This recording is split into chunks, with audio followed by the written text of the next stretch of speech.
les formules trigonométriques. Alors là, c'est presque la plus importante parce que c'est avec elle qu'on va démontrer les autres. Cosinus A moins B. Pour tout A et B réel, ça fait cos A cos B plus sinus A sinus B. Je vais vous démontrer ça. Ça utilise le produit scalaire dans le cercle trigonométrique. Je rappelle que le cercle trigonométrique, c'est le cercle de centre O, l'origine du repère, de rayon 1 et orienté dans le sens positif. On considère donc deux réels, soit A et B, deux réels. On introduit ensuite deux points qui correspondent à A et B, soit A, donc le point de coordonnées cosinus A, sinus A.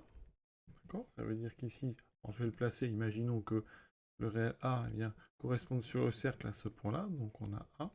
Ça veut dire qu'ici, pour aller de l'horizontale à A, on a ici un angle orienté de A.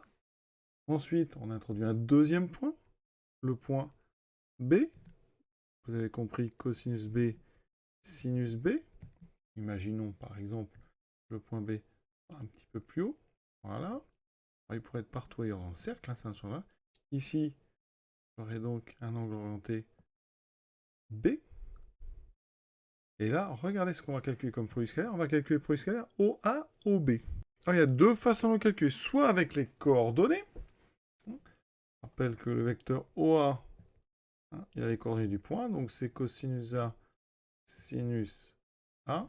Et on fait le produit scalaire avec OB, qui fera donc cosinus B, sinus B. Je rappelle que pour faire le produit scalaire, on est dans un repère orthonormal.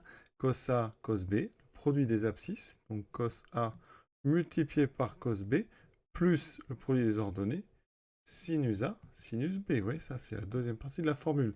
Donc là, j'ai calculé le produit scalaire avec les coordonnées des vecteurs OA et OB. Maintenant, avec l'autre formule, celle du cosinus, eh bien, on sait que OA scalaire OB, c'est aussi la longueur OA multipliée par la longueur OB multipliée par le cosinus de l'angle entre les vecteurs OA et OB, l'angle géométrique. Et là, vous voyez, c'est quoi?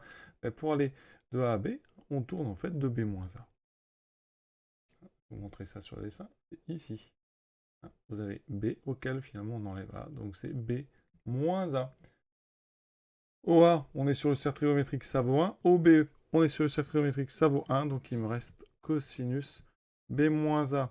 La fonction cosinus, je rappelle, est une fonction paire. Donc cosinus moins x, c'est toujours égal à cosinus x. C'est ça, quel que soit x appartenant à R. Donc cosinus B moins A, c'est aussi cosinus A moins B. Vous voyez qu'en identifiant nos deux résultats, on a bien cosinus A moins B qui est égal à cos A cos B plus sin A sin B, quel que soit A et B réel. On a terminé la démonstration, à bientôt.